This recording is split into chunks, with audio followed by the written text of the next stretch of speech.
Rise up, brothers and sisters, kings and queens, boys and girls, friends, frenemies, and new agents. It's your brother Marty, coming to you with another episode from the Gambi One channel. And I'd like to welcome you as we go into this conversation about where your mind will go, your ass will follow. Now, I want to tell you a little bit about what goes on in the mind goes on in my mind, and you know, that's quite scary what goes on in my head, so I'll try to edit it as much as possible, not give you too much. But you know, it kind of like lends to the kind of conversation I want to have today. You know, as you already know, I was brought up in the UK, in London. I was born in South London, grew up in South London. And I grew up in South London in an area called, what do you call that area? In an area called like, not Aylesbury, the Aylesbury Estate. It was like southeast London, just near Old Kent Road. If you play Monopoly, you'd know Old Kent Road's on there. Those in the UK place. Like they're down by Old Kent Road there. And down there, it's very hot today, so excuse me for dabbing myself.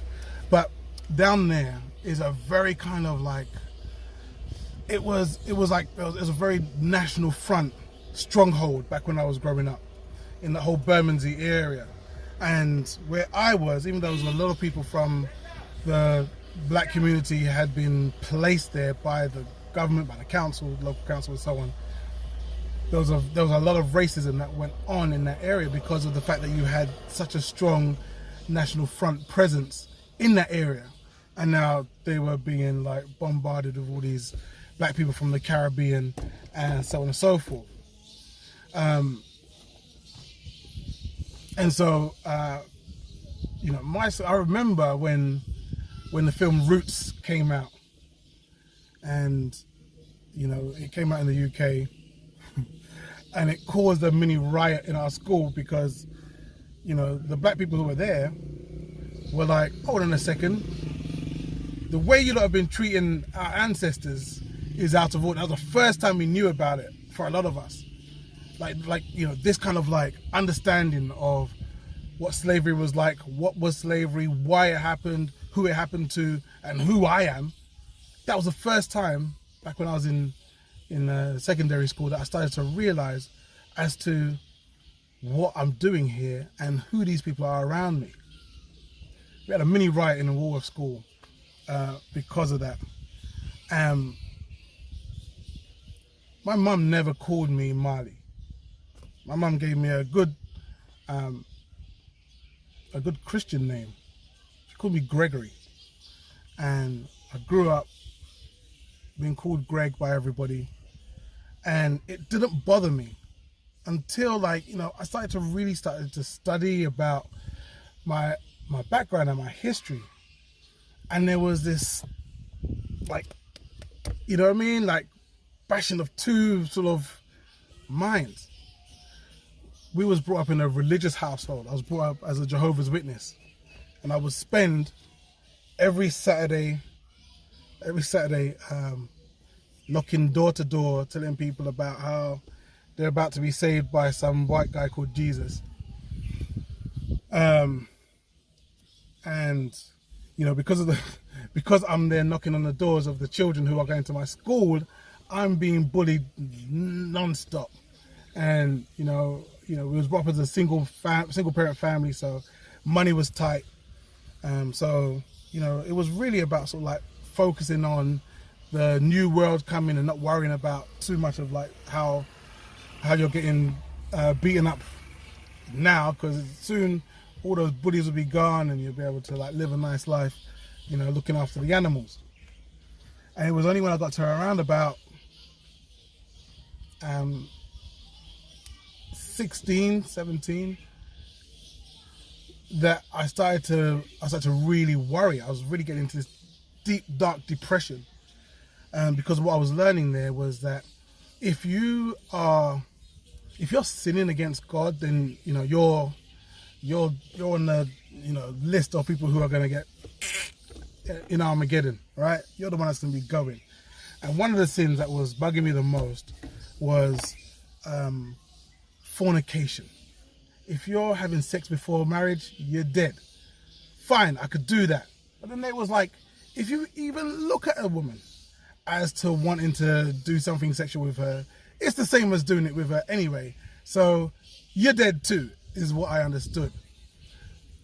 And it was so depressing because no matter how much I tried to sort of like repress these thoughts, these feelings, at 16, 17, 18, it's impossible. It's impossible. At 25, 26, 27, it's impossible. At 39, 40, 45, it's impossible. So back then, it was like, I'm so dead. I used to wake up thinking, oh, I've got one more day to live because this end of the world's gonna come anytime soon. And so I'm gonna die anytime soon. So I was really getting into this mad depression. That's where my mind was back then. So I stepped away from the religion when I was like 17, 18. And you know, my mum was like, look, if you're not gonna do the religion, you can't stay here, you're gonna have to leave.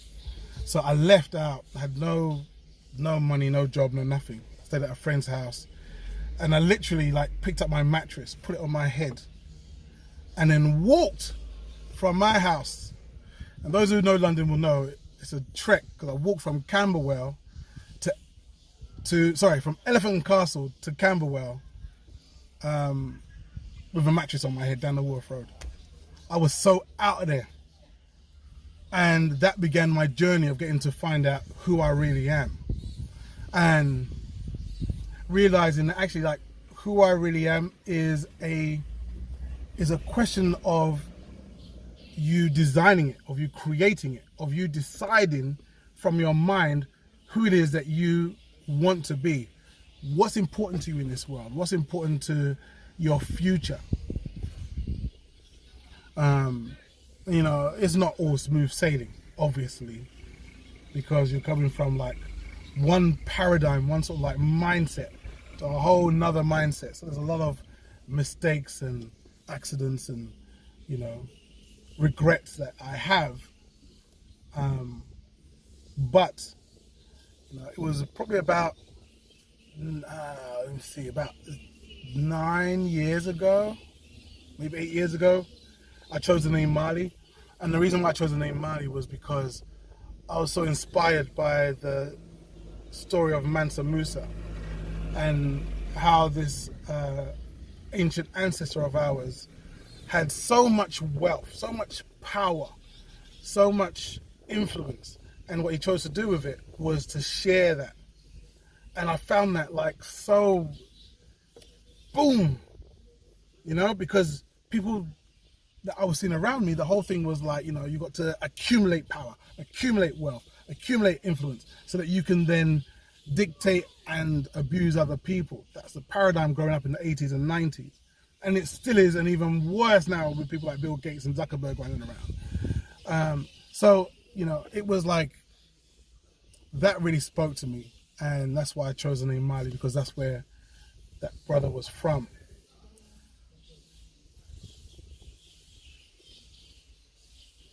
Now, what's happening is that people are trying so hard to influence and decide your mindset for you. You know, not only is it happening from your family, that's normal, from your parents, of course, from your religion, obviously, but the media as well. You remember when there was the famine? I think it was 1982 or 1984, somewhere around that time. The big famine in Ethiopia. Now, the epicenter of the famine was in like a state. All right, and the size of it, I think I looked up the size. The size was like 22,000 square miles or something, and I checked it out. It was like the same size of Massachusetts or the same size of like Wales. It wasn't a massive area in comparison to the area of the continent Africa. But what they did, what the media did, was transpose what was happening in that area, of that massive country called Ethiopia, and then put that on the whole entire flipping continent. So we're growing up thinking, well, Africa is terrible. You know why? Because they're all living, you know, lying on the floor with flies around their mouth and distended bellies, and their rib cages showing. We didn't understand. It wasn't giving us in a context of this is happening in a specific area. And fast forward, there's been others, like, you know, the Rwanda genocide. People don't give you the context of why the Rwanda genocide happened. They don't tell you what the French were doing to be able to create separation and division between these two tribes. They don't tell you about that bit. They'll just tell you that in Africa, people are going around hacking each other to death, left, right, and center, not explaining this is in one area, and it's being done so that the French could be able to go in there and exploit the natural resources willy-nilly.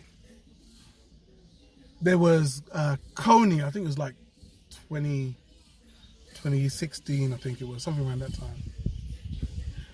And was it Joseph Coney or Tony? No, Joseph Coney. I remember his name was Coney anyway. I'll put up a little picture so you can see.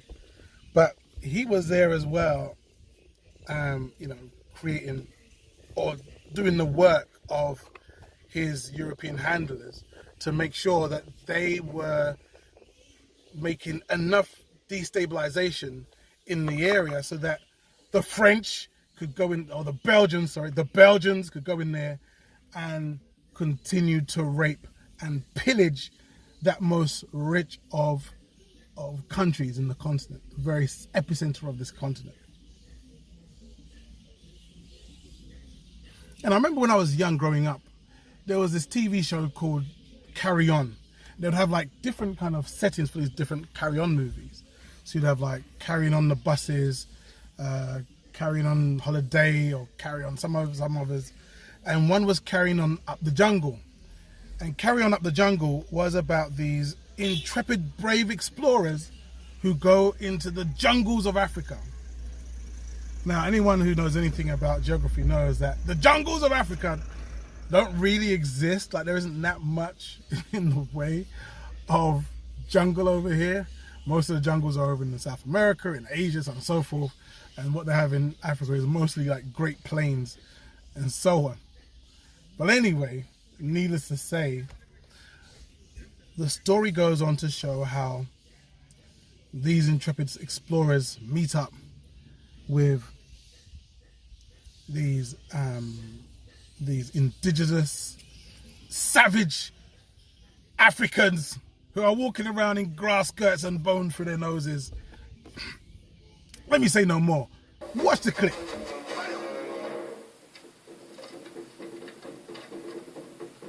You and your big mouth. I tinkle of the miraculous doings. Call upon the great sky gods. Damn it. Well, it's not my fault. What did that silly idiot want to drop in like that for? Don't talk about my baby like that. He was only trying to help us. Oh, he helped us, all right. Right under the menu. Anyway, it did enable June to escape. Yes, and Upsy-daisy. Perhaps he's gone for help. Fat chance. By the time he can get back, we'll all be eaten and forgotten. Oh, the indignity of it all. I, Professor Tinkle, ornithologist, frozen like a chicken. Just keep hoping they don't like stuffing. Do they just drop us into boiling water? Oh, no. Nothing as barbaric as that. They just drain all the blood out of us first. That's all we need. Kosher noshes.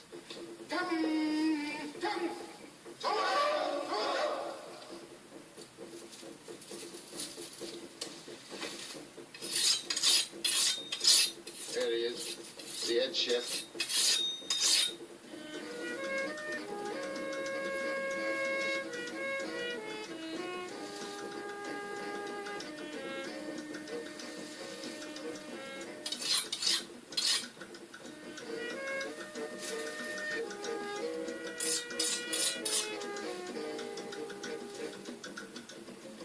White men.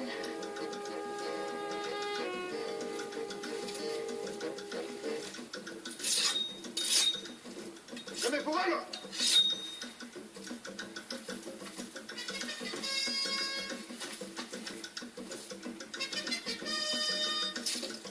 Here we go. One for the pot.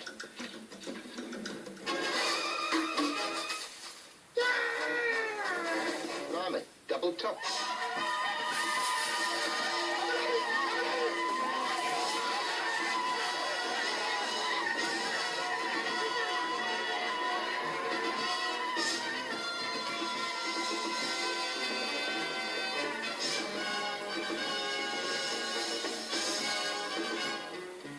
They will do.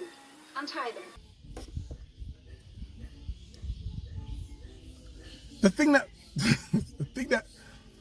watching back, the thing that kind of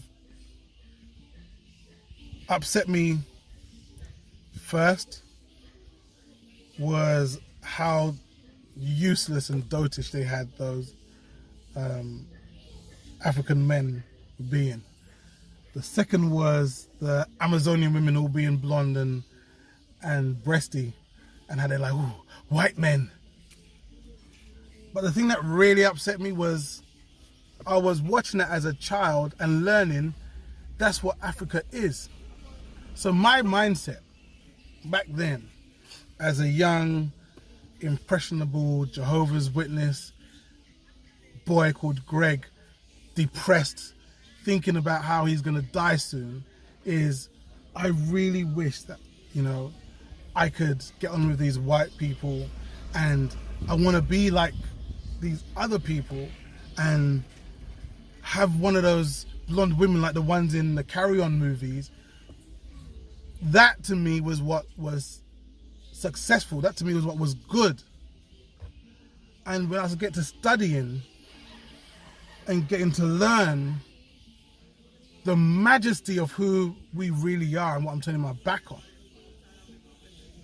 you know, it was like I fell in love for the first time with me as a person. Like, what? This color is good? What? This melanin? This is called melanin? This is carbon? This is the same stuff that is creating the stars and the moon and the sky and the earth, and it's in me too. You know, this is the stuff that is diamonds are made from. It's like listening to Khalid Muhammad and learning from Ben Jan Yok. I always get his name wrong. Ben Jan Jokinen. I'm sorry, I messed up his name. I know I am. But you know what I'm talking about, Dr. Ben. Understanding, you know, Shahrazad Ali, when she was like, you have a worth as black men. You have a worth. You mean something. You're not just here to be at the whim of white people, or you're not all just useless, as they're trying to tell you. You're not all just criminals. You know, that you're worth something. And hearing that from a black woman was a game changer for me. That made me like kind of, yo, you know who I am? I'm Greg. I'm somebody. I didn't realize.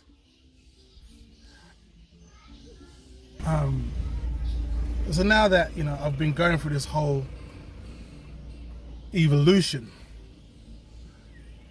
I realized that, you know, coming here to Gambia started years ago before I even got here. Because if I'd come here with the mindset I had before, I wouldn't be able to get along with life here. I would not be able to have been here for so long. I would not be able to have the kind of conversations I have. And, you know, you may not be ready to come here. You may not be willing to come here right now. And that's fine. Your journey doesn't start when you get on the plane. Your journey starts here. And your destination may not be Gambia. It may be Nigeria, it may be Ghana, it may be one of the other 50 other countries that are sitting here on this glorious, most magnificent continent that is called the Motherland. That is called the seat of human civilization. That is called home for many of us. I just want to wish you well on your journey and on your evolution. However slow, however old, however young you are, there's never like a right time or a wrong time. There's never a correct speed. Where you are is where you're at, you keep working from where you are. You don't work from where you want to be or where you should be. Just work from where you are and keep yourself empowered that way. Many of us are still here learning. I'm still here. I'm big old. I'm nearly 50 years old and I'm still figuring out new stuff about myself. I just wanted to just big you up, man. Keep doing what you're doing. This is your brother Marley signing off. Peace.